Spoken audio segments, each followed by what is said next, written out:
Saudara sekalian yang kekasih, kita bersama-sama membuka 1 Petrus pasal 1. 1 Petrus pasal 1 ayat yang ke-17. Dan jika kamu menyebutnya Bapa, yaitu Dia yang tanpa memandang muka menghakimi semua orang menurut perbuatannya, maka hendaklah kamu hidup dalam ketakutan selama kamu menumpang di dunia ini. Di dalam ayat ini ada kata menumpang, bahwa kita adalah orang yang menumpang di bumi. Kata menumpang dalam teks aslinya adalah paroikia. Paroikia. Kalau saudara kita yang sesama kita, sama anak Tuhan yang Katolik, mereka sering menemukan kata paroki. Ini sebenarnya dari kata paroikia. Paroikia. Paroikia. Parokia. Kata ini berarti dwelling in a strange land. Dwelling in a strange land. Tinggal di tanah yang asing. Kata ini juga bisa berarti penduduk asing atau tempat yang asing. Alien residence. Kata paroikia juga terdapat dalam Kisah Para Rasul pasal 13 ayat yang ke-17. Dan ini menjadi menarik sebab ini menunjuk bangsa Israel yang hidup sebagai orang asing di Mesir yang Tuhan mau pindahkan ke Kanaan. Mesir bukanlah tanah yang dijanjikan. Kisah Rasul pasal 13 ayat yang ke-17.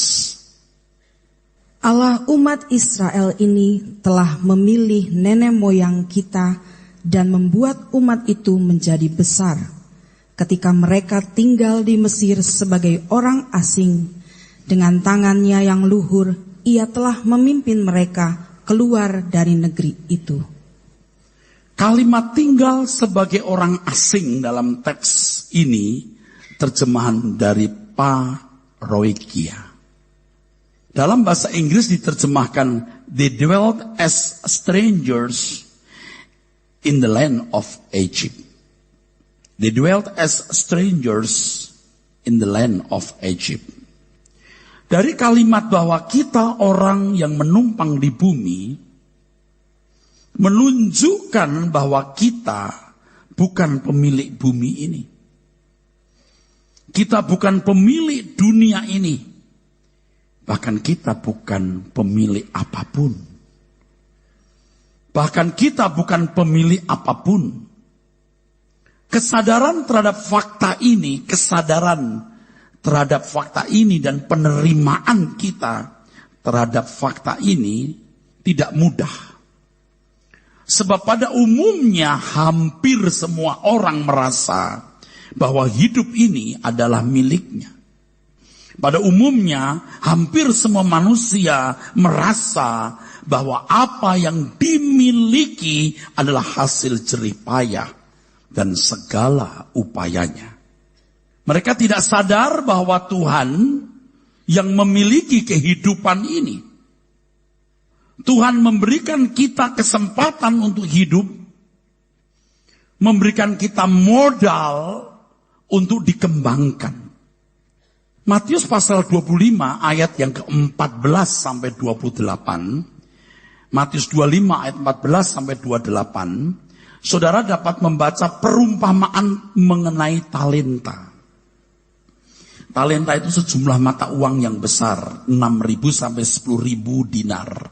1 dinar itu upah orang bekerja 1 hari yang cukup untuk 1 keluarga. Pada zaman normal pada waktu itu. Jadi 1 keluarga itu suami istri, anak-anak, dan biasanya kalau orang Yahudi punya anak lebih dari 1. Atau bisa punya banyak anak. Jadi jumlahnya besar. Talenta yang diberikan Tuhan harus dikembangkan dan suatu hari setiap orang harus mempertanggungjawabkannya di hadapan Tuhan. Selama ini bicara mengenai talenta, asumsi orang menunjuk kepada bakat. Bakat. Talenta, talanton dalam bahasa Yunani. Tidak menunjuk bakat.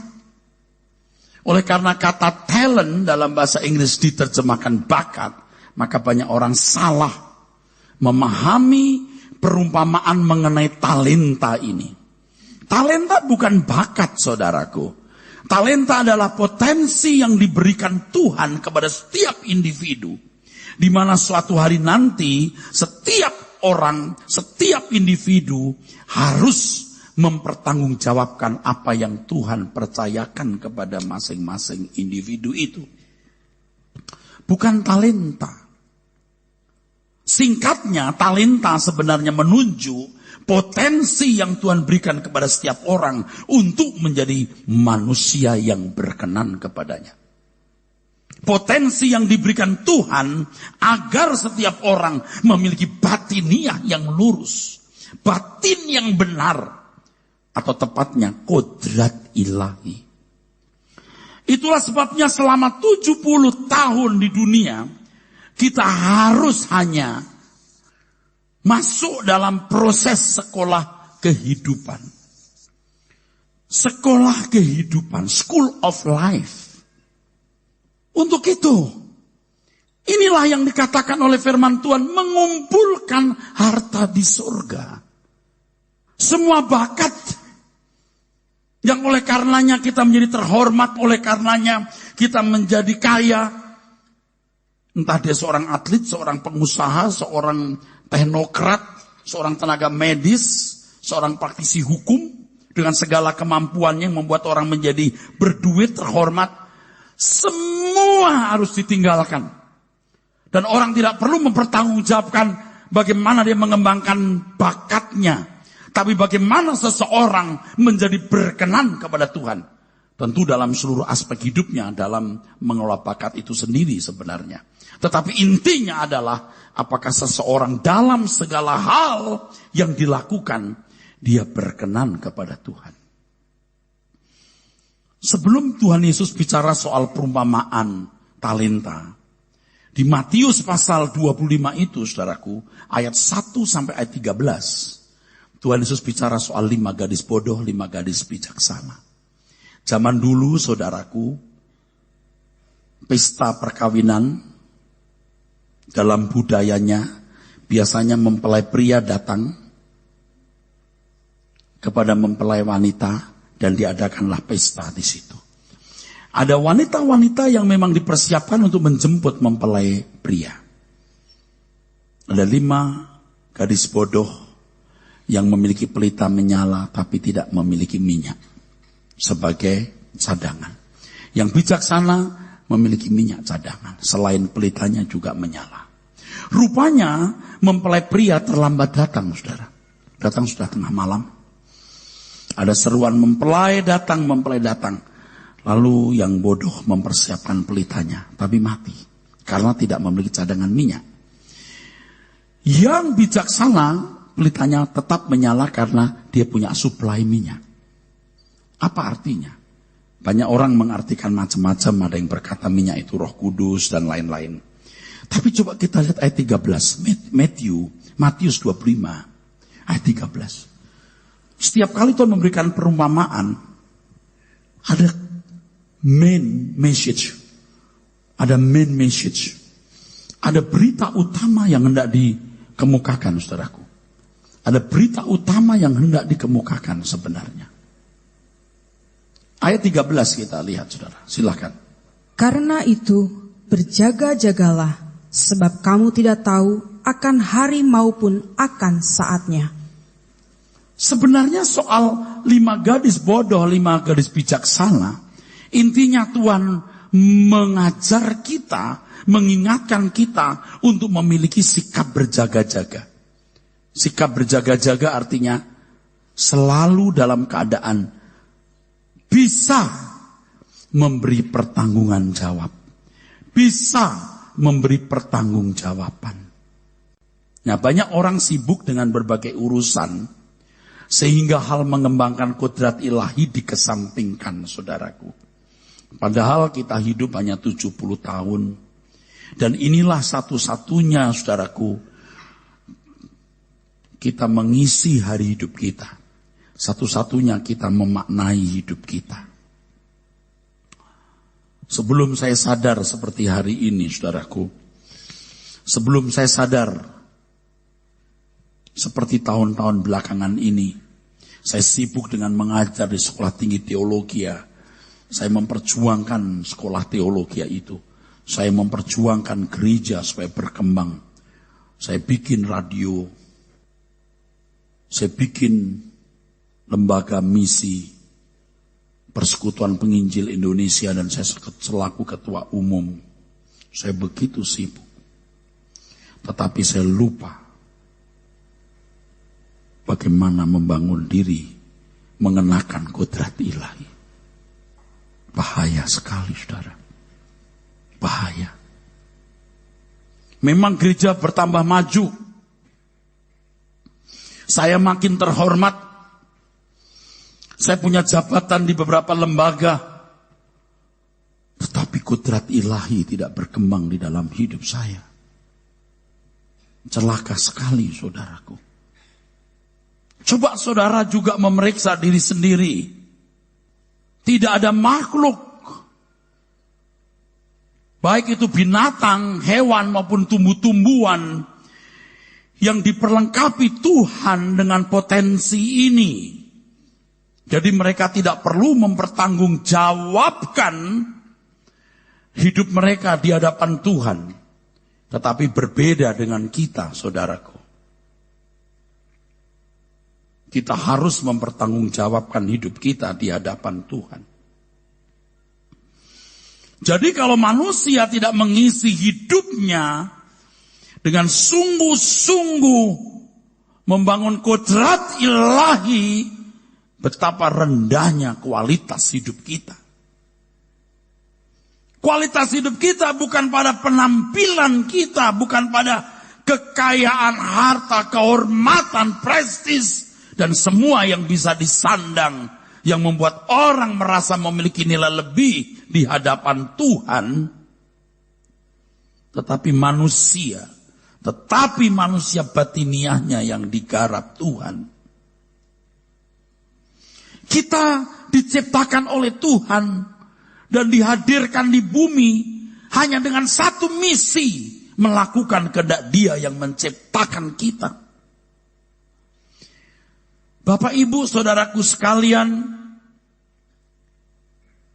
kehendak Bapa adalah mengembangkan kodrat ilahi yang ditaruh Bapa di dalam diri kita ini.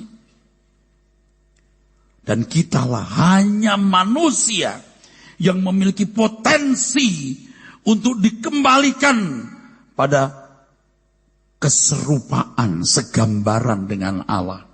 Hanya manusia yang memiliki gambar dan rupa Allah. Selem dan Demuth. Dalam bahasa Latinnya imago Dei. In his own image. Ini luar biasa. Ini tidak ternilai. Seharusnya Adam, saudaraku, yang menjadi pokok keselamatan, yang berhasil membangun gambar diri sesuai kehendak Allah, dan kita meneladaninya. Tapi Adam gagal. Adam kedua, Tuhan Yesus, yang kemudian berhasil.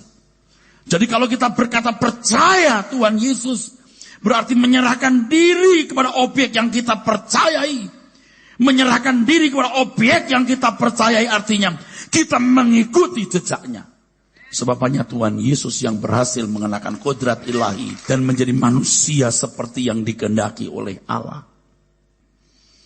Jadi dengan dikembalikannya manusia ke gambar dan rupa Allah yang sejati atau yang orisinil, maka manusia dapat melakukan kehendak Bapa.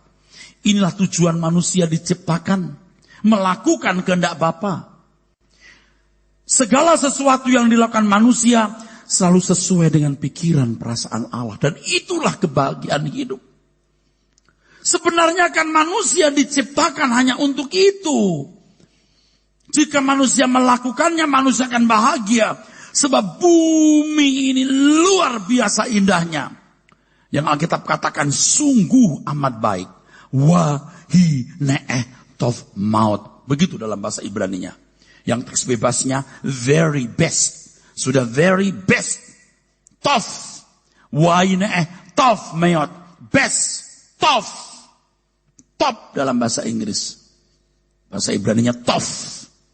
Kalau orang Ibrani ketemu pagi-pagi, boker tov. Artinya good morning. Saudara, sebenarnya manusia itu beruntung. Dan kita mesti berpikir, untung saya tidak jadi kijang. Untung aku tidak jadi ikan koi. Apalagi monyet. Walaupun mirip-mirip manusia. Tapi monyet tidak perlu mempertanggungjawabkan hidupnya di hadapan Tuhan. Maka tidak ada monyet masuk surga. Kecuali, ya, makanya kalau manusia kelakuan seperti monyet, tidak mungkin masuk surga. Tidak ada anjing masuk surga. Termasuk manusia yang seperti. Nah, karena manusia jatuh dalam dosa, bumi bukan tempat ideal dihuni. Seakan-akan Tuhan mau berkata, bumi ini milikmu. Belongs to you. Kelola ya. Tapi ketika manusia jatuh dalam dosa, iblis pun bisa berkata, aku bisa memberikan dunia ini kepadamu. Nah loh, gimana? Lalu Tuhan di surga bilang begini, bumi bukan tempatmu lagi, anak-anakku. Aku siapkan langit baru, bumi baru bagimu. Jadi sekarang selama kamu hidup, kamu berlatih bagaimana layak menjadi anak-anakku. Kamu harus kembangkan semua potensi yang kau miliki sebagai bukti cintamu kepadaku. Dan semua yang kamu upayakan harus kau persembahkan untuk kepentinganku. Hartamu sendiri kuberikan nanti di kerajaan surga. Selama di dunia, kamu hanya punya satu isi hidup. Bagaimana kamu memaknai hidupmu, yaitu mengembangkan kodrat ilahi. Itulah sebabnya kita ada di sini.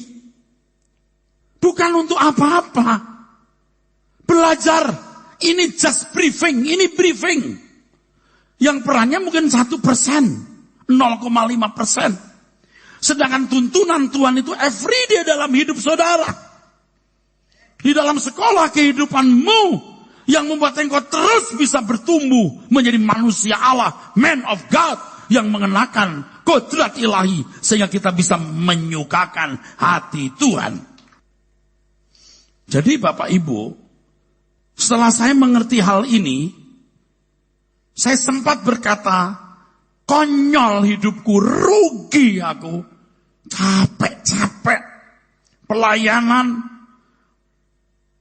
Tapi kalau aku sendiri tidak mengenakan kodrat ilahi, konyol. Sebab yang sudah mengusir setan, mengadakan banyak mujizat, bahkan bernubuat, bisa ditolak Allah. Yang bisa mengusir setan, ternyata juga diusir Tuhan. Karena tidak melakukan kehendak Bapa. Melakukan kehendak Bapa itu bukan sekedar jadi orang baik yang melakukan hukum, tetapi yang dalam segala hal yang dilakukan itu menyukakan hati Bapa. Nah, dulu kan saya berjuang luar biasa. Bisa berkhotbah sehari Minggu saja 9 sampai 11 kali. Penghasilan saya besar sekali. Itu hari Minggunya saja. Sekolah Alkitab yang saya pimpin waktu itu, saudara. Wah, sering kekurangan dana. Tiap bulan defisit. Saya isi 30 juta, 20, 40, sempat 120, 80 juta. Hebat, saudara. Tapi di balik itu ada agenda pribadi. Kalau bukan Erastus, ambruk sekolah ini. Aku senang, aku bangga. Sama kalau kita membantu orang, aku senang dia, aku bangga bantu. Tapi Tuhan nyaman gak? Bapak nyaman gak? Kalau kita menolong orang, membantu orang, bukan gak boleh, harus. Tapi berapa jumlahnya, when, how, harus tahu. Kapan, bagaimana, berapa. Harus jelas. Bukan sekedar, aku senang loh. Enggak. Itu maksudnya hidup dalam pemerintahan Allah. Kalau dulu kan, yang penting secara literal menginjil. Secara literal bantu orang miskin, bantu orang susah. Kita nggak pernah ngerti perasaan Bapak dipuaskan, tidak. Sudah keruh banget kita. Apalagi kita merasa memiliki itu. Aku senang sama dia, aku bantu. Kamu tanya enggak? Kami itu kasir yang punya Tuhan. Waduh, kalau begitu gimana Pak? Ya memang begitu. Melakukan kehendak Bapak. Jangankan melakukan, mengerti saja sulit. Ya memang Tuhan berkata banyak yang dipanggil, sedikit yang dipilih. Berjuanglah masuk jalan sempit. Tidak ada barang bagus harga murah, Bu. Semua harus diperjuangkan. Kalau untuk hal lain kita berjuang, kenapa untuk menjadi berkenan di hadapan Tuhan kita tidak berjuang? Bisa kalau tiap saat kita merubah cara hidup kita. Ya Pak, kalau kita mikirin berkenan kepada Tuhan, gimana kita kerja, gimana kita kuliah, gimana kita bisnis, bagaimana kita karir. Loh, justru lewat Anda sekolah, kuliah, karir, bisnis, kerja, itu media di mana Allah mendidik kita. Anda nggak bisa sempurna dengan masuk hutan lalu bertapa. Itu salah. Justru lewat gesekan. Iron sharpen iron. Besi menajamkan besi. Di situ Tuhan bimbing kita untuk sempurna. Nah, di gereja ini briefingnya. Jangan di gereja merasa namanya berbakti. Sudah ke gereja, udah berbakti. Belum. Just briefing. Makanya ya Bapak Ibu, kalau Anda nggak mau berubah, rugi kita, rugi.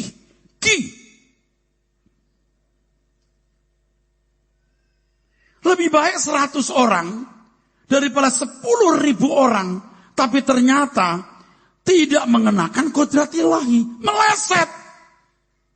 Capek kita ngurusin orang-orang yang hanya mau beragama, tapi tidak mau dikembalikan ke rancangan Allah semula. Jadi kalau Anda di sini itu untuk itu. Anda berharga bukan karena Anda kaya, bukan karena penampilanmu menarik. Anda berharga karena Anda punya jiwa yang abadi, yang Tuhan mau bentuk menjadi putra-putri dari Allah semesta alam. Aku belum. Nggak apa-apa. Jangan sombong. Begitu saudara meninggal, saudara membawa apa? Orang diajarin kok. Kita sebagai umat pilihan diajar untuk tidak bersikap seperti iblis dan antek-anteknya. Mereka adalah oknum-oknum yang tidak tahu diri. Mereka tidak hidup untuk melakukan kehendak penciptanya, tetapi berkuasa sendiri dan tidak bersedia hidup dibawahi, didominasi, diatur, diperintah oleh siapapun, bahkan oleh Allah sendiri. Filosofinya adalah, aku mau, aku ingin.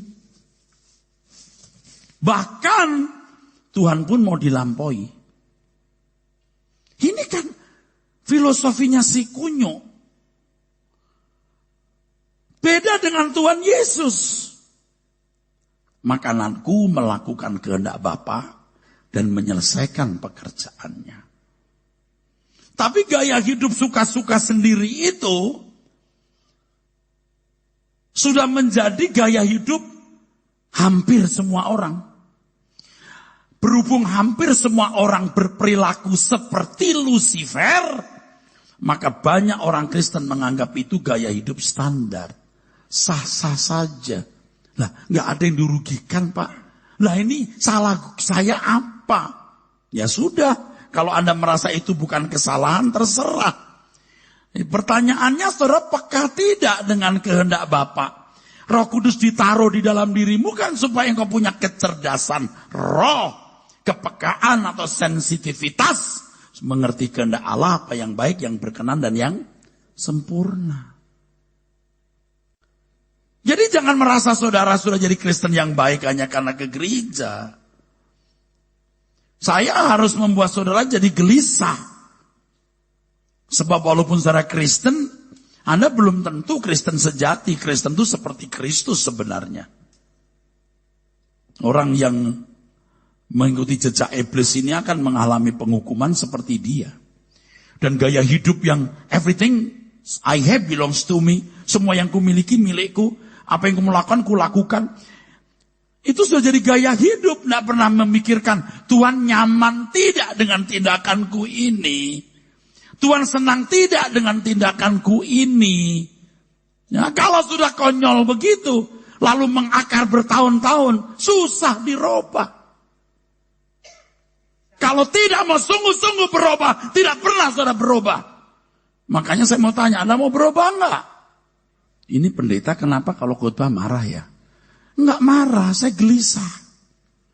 Kalau ada anak main-main di pinggir gorong-gorong, kalau jatuh ketelan air masuk, gorong-gorong enggak bisa ditolong. Lalu ada orang tahu, dia paling begini, hati-hati loh, jangan di situ. Gitu. Tapi orang yang lebih baik berkata, dek, jangan. Kalau orang tua, gitu beda. Amin enggak? Gelisah dong. Kalau perlu timpuk, jangan di situ. Kalau kita lihat orang minum racun, kita nggak bisa bilang, itu racun loh. Kita teriak, wah, timpuk barang kalau perlu. Racun itu. Nah saya itu sekarang kan jadi bapak rohani saudara. Kalau mau diterima. Saya bertanggung jawab loh. Ini bukan soal saudara. Dan saya saja. Ini soal tugas yang bapak berikan. Saya terus terang males ya. Kalau khotbah kepada orang yang gak mau rubah. Malas. Kecuali ya saya mendapat 10% dari penghasilan gereja. Saya tidak ngambil. Itu pun seandainya iya, tetap tidak membuat saya semangat. Semangatku adalah ketika aku menyelamatkan diriku dari kodrat dosa di dalam diriku. Setengah mati ini ngerubahnya. Lalu ngajak-ngajak saudara, yuk kita berubah. Jadi kalau saudara berkata, emangnya Pak Era sudah benar? Belum. Kau udah ngomong. Satu, bro, benarku dengan benarmu bisa beda. Dan mestinya saya lebih benar supaya saya bisa jadi contoh. Dan saya menunjukkan bagaimana pergumulan konkret hidup. Dua, ini bukan firmanku, ini firman Tuhan. Saya cuma nyampein doang gitu. Dan itu pun juga buat saya sendiri. Amin. Coba dibaca pakai nurani, jangan prejudis, jangan suspek atau curiga. Ini bukan proyek cuma sekedar supaya saudara jadi orang Kristen yang rajin ke gereja. Anda mau masuk jadi anggota boleh, mau enggak pun enggak masalah. Tapi yang jelas saudara harus menjadi anggota keluarga kerajaan surga. Sekarang ruginya apa kalau saudara jadi orang saleh, orang suci, living in his perfect holiness, hidup dalam kesucian Tuhan yang sempurna. Ruginya itu apa? Jangan gak mau nurut dong. Ya tapi Pak, kita kan sibuk kerja. Harus. Kan kita masih sibuk bisnis. Harus. Anda harus sibuk karena dalam kesibukan tersebut ada media Tuhan membentuk saudara. Tapi ingat, tujuan hidup saudara itu untuk diubah mengenakan kodrat ilahi. Jangan seperti kunyuk ini. Nggak tahu diri dia. Menumpang itu artinya musafir. Musafir. Hayati kita ini musafir.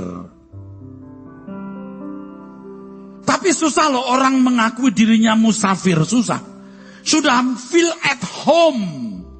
Ya memang saya ngomong begini juga sampai otot saya keluar. Kalau memang Anda nggak mau berubah juga minggu depan ya sama-sama aja. 2 tahun lagi nggak jauh beda. Secara mental jadi bijaksana, tapi secara rohani tidak. Adalah kisah sebuah perjalanan ke negeri yang indah yang dijanjikan, lewati lembah gesangnya padang, oh berat dan sukar lorong-lorongnya. Seorang musafir di tengah perjalanan, tertatih langkahnya, bersimbah peluh. Masihkah jauh lirik bisiknya, hati semakin rindu sampai ke sana.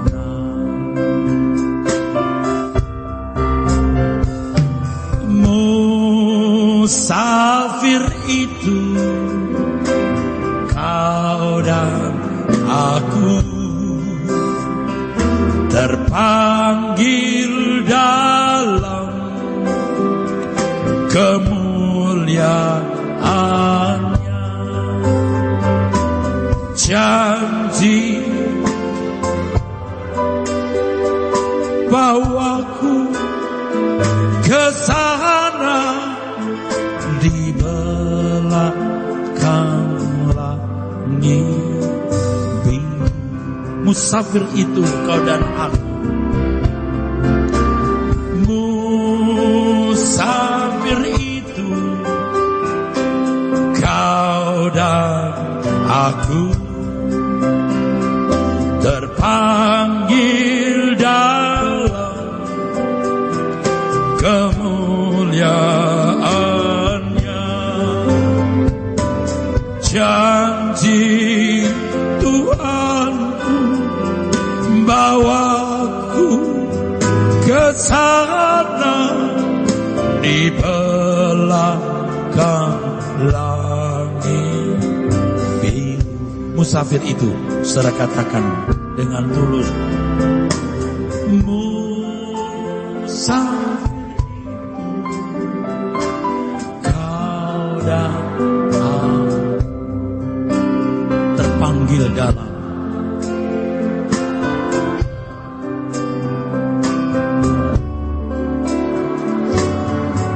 janji Tuhan.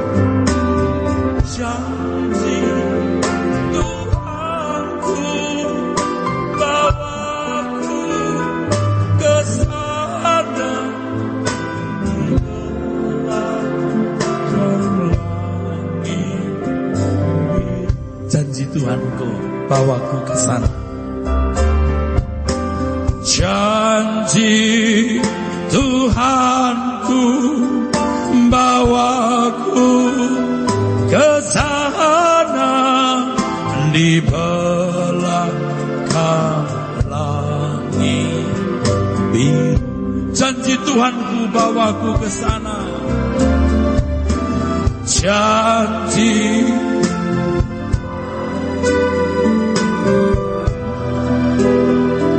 ke sana, di belakang. Sekali lagi, janji Tuhanku. Amin.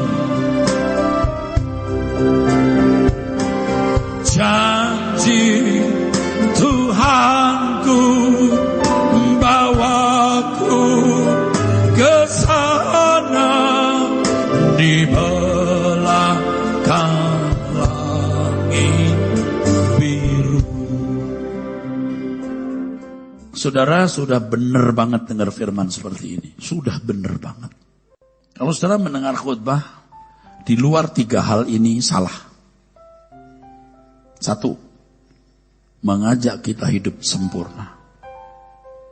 Bukan hanya jadi baik. Ingat nih, kalau baik masih meleset. 2, mendorong kita terus memancangkan perhatian kita ke langit baru, bumi baru. 3, hidup bertanggung jawab, kerja keras, jaga pola makan yang baik, bertanggung jawab, jujur, giat. Ingat, di luar ini masalah itu. Kita harus mengerti, orang yang hidup hanya untuk mencari kesenangan sendiri sama dengan tidak melakukan kehendak Bapa. Dia harus bayar. Dia harus bayar itu. Kalau saudara makan di restoran, makan enak. Wih, enak ya. Enak makannya, enak. Harus bayar. Makan enak, bayar. Makin enak, bersih, makin mahal. Bayar. Tapi itu masih murah. Tapi yang mahal, setiap yang kau makan akan mencetak kualitas tubuhmu. Wah, makan-makan enak. Bayar. Nanti gini bayarnya. Stroke. Miring sarafnya. Ngerti nggak saudara? Orang yang hidup suka-suka sendiri dia harus bayar di kekekalan. Ngerti tak? Orang yang hidup hanya untuk mencari kesenangan sendiri, dia harus bayar di kekekalan, di api kekal neraka. Ini bukan ngancam. Please deh. You lihat Alkitab. Aman tuh? Enggak. You harus bayar suatu hari. Kau makan enak, kau bayar. Orang yang melakukan kehendak Bapa, yang memang berat pada mulanya sakit. Tapi akan jadi nikmat nanti. Dan kau akan masuk dalam rumah Bapa. Untuk senang-senang tidak usah bayar mahal. Itu memang sudah gampang dilakukan. Untuk suka-suka sendiri tidak perlu berjuang. Tetapi kalau makan kehendak Bapa, kita harus berjuang mati-matian. Tidak ada, saudaraku, mahkota tanpa salib. Kita biasa liar, Pak. Mau ngomong apa ngomong, mau beli apa beli, mau kemana pergi kita pergi. Kita tidak pernah perhitungkan perasaan Bapak disenangkan tidak dengan tindakan kita itu. Persoalkan hari ini, perkarakan hari ini, saudara. Tapi kalau saudara masih tidak mau, terserah. You bayar suatu hari. Coba kalau saya khotbah begini, saudara rugi apa? Kalau hati saudara benar, nuranimu benar, saudara berkata, ya ini. Udah jangan persoalkan teologi saya apa. Toh saya juga bisa dipercaya secara teologis. Tapi jangan ngajak debat, saya gak mau debat. Gak perlu debat. Takut tuh. Tiap hari kerjaan saya debat, saya dosen bro. Pasca sarjana murid saya master dan doktor ministeri. Ada ketua sinode, ada pengacara, ada dokter. Orang-orang pinter. Kalau saya meladeni orang yang debat, rugi saya. Kecuali di kelas saya baru ngomong. Saya sekarang bicara, Anda gak rugi loh. Kalau Anda masih tidak mau mengerti, tidak mau nurut, saya gak tahu. Anda mau jadi manusia gak?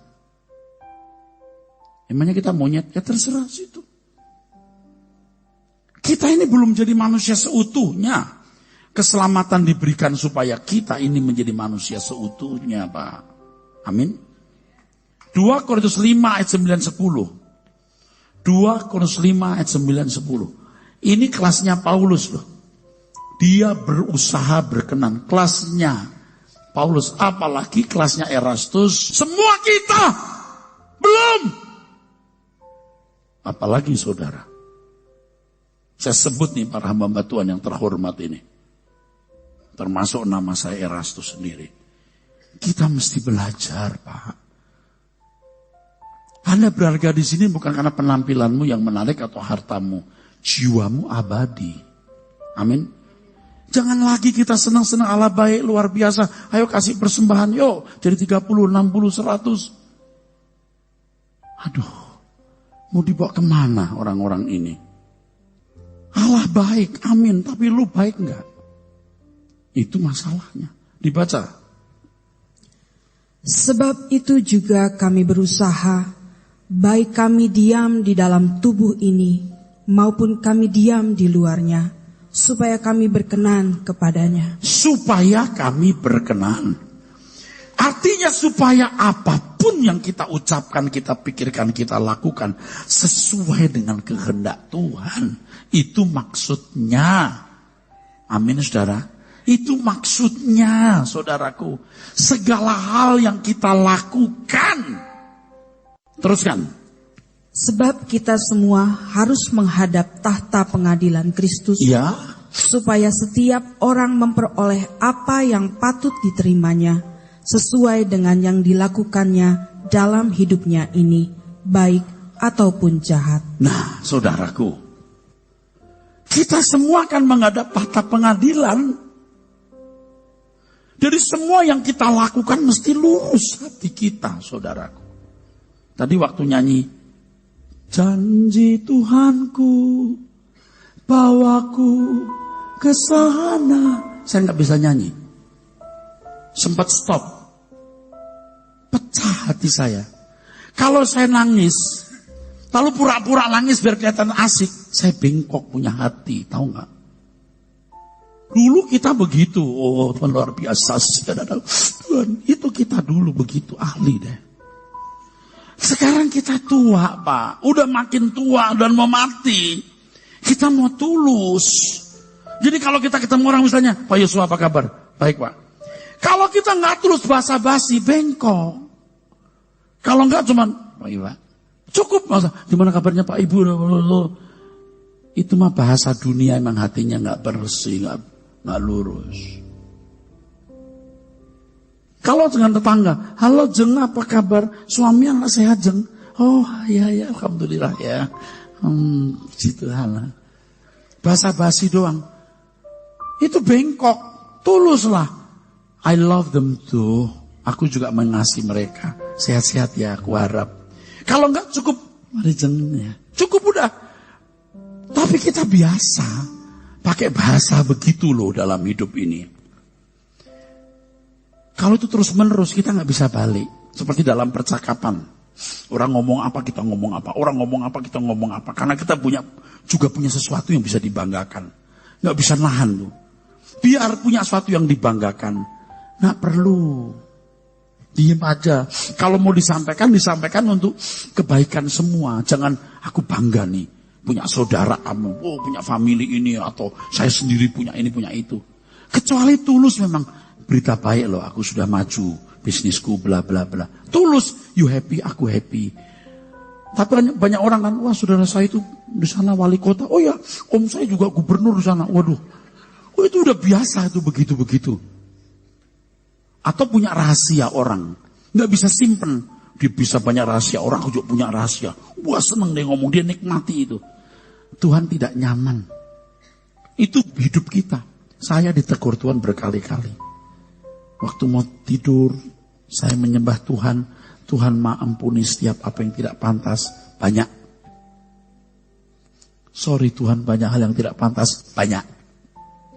Waktu kamu ngobrol sama tadi orang itu. Aku tidak nyaman. Kamu banyak bicara. Waduh. Bahkan di mimbar pun sering kita nggak tulus. Atau mau memancarkan kelebihan-kelebihan kita. Supaya kita punya nilai. Aku lebih loh dari pendeta lain. Bener-bener kita diasuh setan lama. Sekarang kita mau agung mulia seperti Bapak. Yang kita katakan tulus dari hati. Karena kita mengasihi dan merubah orang. Nggak gampang saudaraku. Tapi kita mesti belajar. Tuhan berkati. Amin.